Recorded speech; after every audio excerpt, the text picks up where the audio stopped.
Hey guys, welcome back to more Entitled People Karen Reddit stories. In this video, imagine your kid has a life-threatening peanut allergy and your new neighbor insists it is all in his head. Now imagine she suddenly shows up with homemade safe cookies at a school event smiling, insisting that these were made just for him. Let's dive right into the video.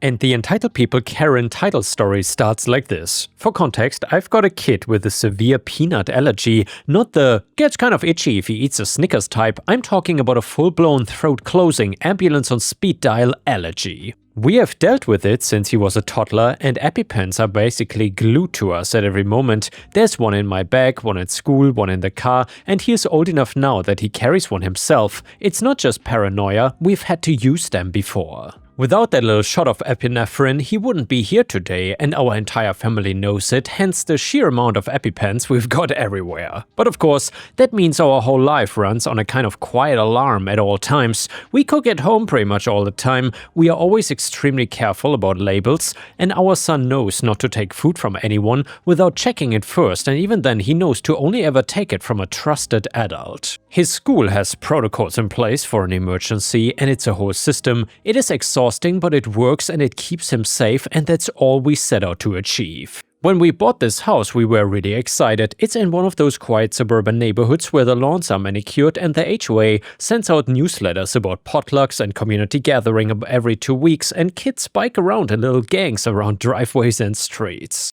Honestly, it felt like the perfect place to settle in, and for the most part, it has been. People wave when you drive by, and there's always someone out walking a dog, and the elementary school is close enough that I don't have to worry about buses or giving my son a ride in the morning, but as I've learned, every neighborhood has that neighbor. We just happen to live right next to ours. She moved in a few months after us, just 2 houses down. She was a retired nurse, single, and was in her mid-60s. On the surface, she seemed friendly enough, chatty in that "I'm lonely and want to talk to you for 20 minutes about my cat's bowel movements" kind of way, and I honestly felt bad enough for her that I would talk to her once in a while when we saw each other on a walk. At first, I was thinking that, okay, she's harmless. Also, guys, if you want to discuss my cat's bowel movements, I'm all up for a chat. Maybe a little nosy, maybe the type to peek through blinds and squint at your kids playing in the dirt, but nothing really major. That illusion lasted about 5 minutes into the first real conversation we've had. That very first conversation we had, beyond good morning and how are you, she launched into this rant about kids today being too coddled and how back in her day nobody had allergies. I mentioned gently that actually my kid has a serious peanut allergy, so we're pretty cautious about that. She gave me this look, a pretty deadpan stare that told me that she thought I was an idiot. And then she said, "I was a nurse for 30 years. Those allergies are all in people's heads, and those big companies want you to pay for the placebo medicine. Parents just feed into it." I bit my tongue and smiled because I didn't feel like getting into a debate with someone who thought WebMD and Facebook made her a doctor. I figured, fine, she's opinionated, whatever. It's not like we're going to be seeing each other every single day. Neighbor or not, she was not a part of my life, but then it became a thing. Anytime she saw me with my kid, she had to make a comment. If he was wearing his allergy bracelet, she would roll her eyes after I explained what it was once she asked. If I mentioned that we brought our own snacks to a block party, she would laugh and say, "Oh, come on, just live a little." At one neighborhood barbecue, she actually announced loudly in front of everyone, "Allergies are just the latest fad. Parents love pretending their kids are special." My kid was right there. He went red in the face, looking down at his shoes, and I swear I saw him shrink a little. I wanted to lose it on her, but I didn't want to embarrass him more, so I just said, "It's not fake. Please stop." She laughed. "I worked in hospitals. I know the truth." Lady, you probably spend most of your career telling people to pee in cups and checking IV lines, but sure, you are suddenly an immunology expert. Hell, I didn't even know what kind of nurse she was or if she really was a nurse at all. With the amount of misinformation that would come out of her mouth at any given moment, I could believe that she was lying about her past career for some reason. And after that barbecue, I started noticing other weird stuff. Once I found a handful of peanut shells scattered in our yard. It happened maybe once or twice, but I brushed it off. It was birds maybe, I thought, or maybe the other neighborhood kids snacking, but then it kept happening again and again. One morning, I even found an entire open jar of peanut butter sitting by our fence half empty. There was no spoon, no lid, and it was just sitting there. It felt deliberate, and a distant part of me began to suspect that something was wrong. I told myself I was being paranoid, but in the back of my head I knew she had made enough comments that I wouldn't put it past her, so I started checking the yard before letting my kid play outside. I cleaned up the items that I found and I figured that other than that nothing else would happen, but then came the bake sale. The school does one every year. It is a fundraiser for field trips and supplies. Essentially, parents bring baked goods, everything gets labeled, and kids trade quarters for cookies, so we can raise the money the school needs. We always make our own allergy-safe stuff to contribute, and my kid usually just sticks to eating what we brought. It is safe, simple, and it's familiar. But guess who signed up this year? Yep, that's right, that one neighbor. She made this huge deal about how she was gonna bake special allergy-safe cookies because no child should feel left out. She told anyone who would listen that she used to work in healthcare, so she knew exactly what she was doing. People thought it was sweet and that she was finally coming around. Me? I had a bad feeling in my gut that wouldn't go away, but I foolishly decided to put my faith in her. But just in case, I actually pulled the organizer aside and said, hey, just make sure everything's clearly labeled here. My kid's allergy is severe. She nodded, assured me it would be fine, and the day of the sale, the neighbor showed up with this tray of cookies that looked normal. Chocolate chip, homemade, well packaged, and pretty obviously labeled peanut-free. She announces loudly about how they were peanut-free, made especially for our son. I didn't trust her, but I wanted to. I asked her directly, no peanut products? She put her hand on her chest like I'd accused her of murder. Of course not. I would never. I'm not a monster. Here's the part that guts me. My kid trusted her. She was an adult, a neighbor that he saw often, someone that was smiling and saying she made something just for him. He took a cookie, and within minutes his face started swelling. He broke out in hives, he couldn't breathe. Panic doesn't even describe what I felt in that moment. I grabbed the EpiPen from my bag, stabbed his thigh, and screamed for someone to call 911. People started shouting, clearing space, and a teacher rushed over. It was absolute chaos. The ambulance got there fast, thank God. They gave him oxygen, another shot, and rushed us to the hospital. He spent the night under observation. He's okay now, but that's only because we had the EpiPen and got help immediately. Without that, he could have died right there at a school fundraiser over a cookie the neighbor made for him. At the hospital, the doctors confirmed the cause that I'd been suspicious of from the start: peanut exposure. I confronted my neighbor the next day, and she tried to act shocked, said maybe my kid panicked himself into a reaction. That's when I knew for sure she had done it on purpose, and when I began digging, the pieces started coming together. Other parents told me they overheard her at the drop-off bragging about how she was gonna prove the allergy was fake. Someone else mentioned her posting in some Facebook group about parents inventing conditions. The police got involved, as they should. They took statements from everyone they could find, collected evidence, and pulled her social media posts.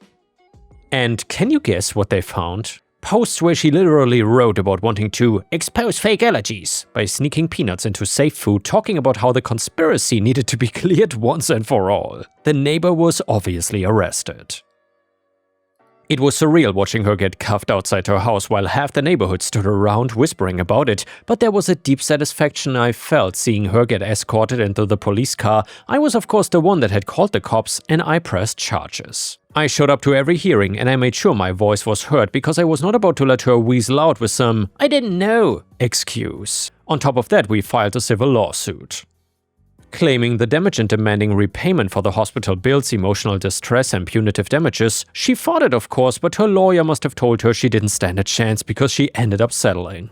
We're not rolling in cash now, but let's just say my kid's college fund got a nice boost. It's all paid for by the woman who tried to poison him. The neighborhood turned on her instantly after the incident. People stopped inviting her to things, and people looked away when she tried to wave or chat with them about the day. Parents wouldn't let their kids near her. She couldn't even walk her dog without people whispering. She lasted maybe 2 months like that before selling her house and disappearing entirely, save for the court appearances that she needed to show up for. As for the legal side, she took a plea deal, got some time behind bars, probation after, and a ban from volunteering at schools forever. Do I feel bad? Not even a little. She could have killed my kid, and it was all because she wanted to prove a point. Now months later, my kid's back to normal. Still cautious though, still carrying his EpiPen but doing alright. We've talked about it a lot, how some people just refuse to listen to things they don't understand. He'll be stronger for it, but I hate that he had to learn the lesson this way. So yeah, that's how I ended up watching my neighbor get arrested for trying to poison my child, and honestly, I don't regret a second of making sure she faced every single consequence possible. I love my son and I would defend him with my life. Actions have consequences and my neighbor learned that thoroughly. And the next one is a fantastic malicious compliance story, which is titled, "If you want more money, then leave." And by the way guys, if you enjoyed the stories about entitled people getting what they deserve, then please don't forget to like the video, since that would help me tremendously. So a few years ago I started a new position. The manager encouraged me to get my license and they would promote me to assistant manager, but I had proven myself over the years and had earned the title assistant to the manager and had the office running smoothly. Here's the thing though, licensure requires a bachelor's degree, so I went back to online community college to finish my associate's degree and then online college to obtain my bachelor's. I'll be graduating later this year and will have all other prerequisites to take the state exam in December. Well, early spring, my manager started to show the seeds of doubt that assistant manager was not going to be available with the current ownership, as the new owners don't believe the company is big enough to require assistant managers. So instead of the $20,000 plus raise with increase in title and responsibilities, I was told a $6,000 raise should occur, as generally the company pays more for employees in other departments that have completed higher education. Then it became, without a title change, there can be no increase in pay. Then the fateful phrase, "If you want more money, you will have to leave." Okay then, boss. Aside from a general disdain for being lied to, I incurred some minor student loans to fund my bachelor's, and some additional money is needed in order to start paying it back after graduation. I gave my resume to a colleague in the field and asked them to keep me in mind if they hear of any openings, expecting to hear something late this year or early next year. However, in early June, just a couple of weeks after reaching out to my colleague, I'm getting interviews for a new job that I never applied to. A couple of weeks after that, I accepted a job offer that was more than the $6,000 raise. I actually got to see a shocked Pikachu face in person when I told the manager I was leaving on my own. They never saw it coming. I was gracious with a longer than industry standard leave notice too. Although the new job is a bit more of a commute, I'm much happier in the new company, and I've heard through the grapevine that my replacement is still struggling with even the basics of my old job. And the next one is a really interesting petty revenge story that is titled, "I found out my husband and dearest friend were having an affair." So my ex-husband and I met when our best friends married each other. He was the best man and I was the maid of honor. After a couple of years, we all lived in the same community and had our 4 children in the same time frame. We hired my friend, let's call her Hobag, to be our attorney for our business when we thought about selling franchises. Hobag and my ex, let's call him Dog, spent lots of late nights working out the kinks in contracts and more. One July, they had to go to New York for a week to interview prospective franchisees. Her ex-husband called me to say he had hired a detective who followed them and saw them all lovey-dovey and that they only had one hotel room. Well, since it was July and sizzling, her front right minivan window was open about 2 inches. I took it upon myself to puree a few raw shrimp with chicken broth and strain the solids out. Then I fed a long tube down to her rear passenger carpet and under the seat as best I could. I didn't choose the front seat because it had removable mats. I then slowly funneled about half a cup of my potion down the tube. You gotta know, that week it was over 90 Fahrenheit every day. It was ghastly. A triumph. Her husband and I didn't let on that we knew about their affair until we had each had consultations with every good lawyer in our city and had our financial ducks in a row. Petty effective revenge that I don't regret. And now let's move on to the next story. It starts like this. I always knew that an HOA could be evil or negligent with the money we give them, but them not caring about the safety of the residents was not something I could predict. I can now, obviously, but back when my kid was 10, his life was ruined forever because of my HOA. One thing we have in our community is a playground. It was built as a way to keep our kids safe and avoid needing to play in the streets. It's a large area with an open field and then the generic playground amenities. And it was close enough that we could just walk a couple of blocks and be there without needing to make a big plan of a day out. I had taken him 100 times before this day, so to me it didn't seem like anything special. He loved the swings, and when he saw that the place was not busy and they were empty, he was thrilled to run and sit down on it. As soon as he said, I heard the bar above him snap and then the sound of his scream as it smashed right into him.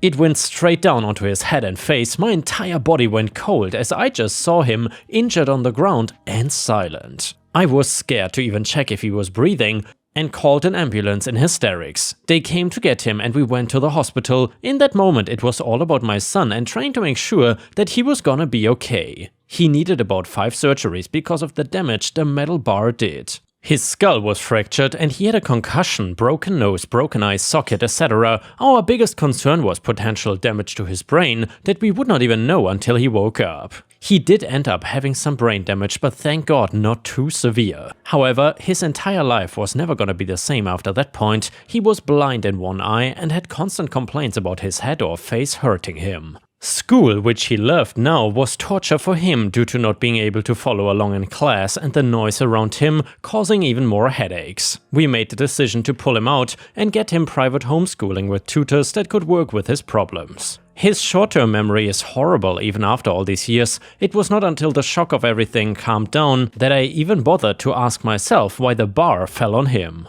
I went to the HOA and talked to them about the equipment being broken and asking about the last time they had it checked out. They avoided everything I asked and instead started to turn it around on me, saying that I was just looking for a lawsuit in order to pay the medical bills. That it was probably his fault and they don't have to tell me anything. They legally didn't, so I got a lawyer who would get the answers either from them or dig up the information themselves. So what followed was a 2-year lawsuit and investigation that showed how badly the HOA effed up doing this. You can be sure I was suing them and looking for a ton of money, but it wasn't just about paying for my son's medical bills. His entire life was ruined and he will never be able to live alone without help. Nobody should be able to just walk away from that if they are the ones responsible. Before things went to trial, my lawyer was able to get a bunch of useful information. The fact that the equipment was over a year overdue to be checked out and that the last time it was inspected, the report to the HOA said that the parts needed to be maintained better and probably need to be replaced within 6 months.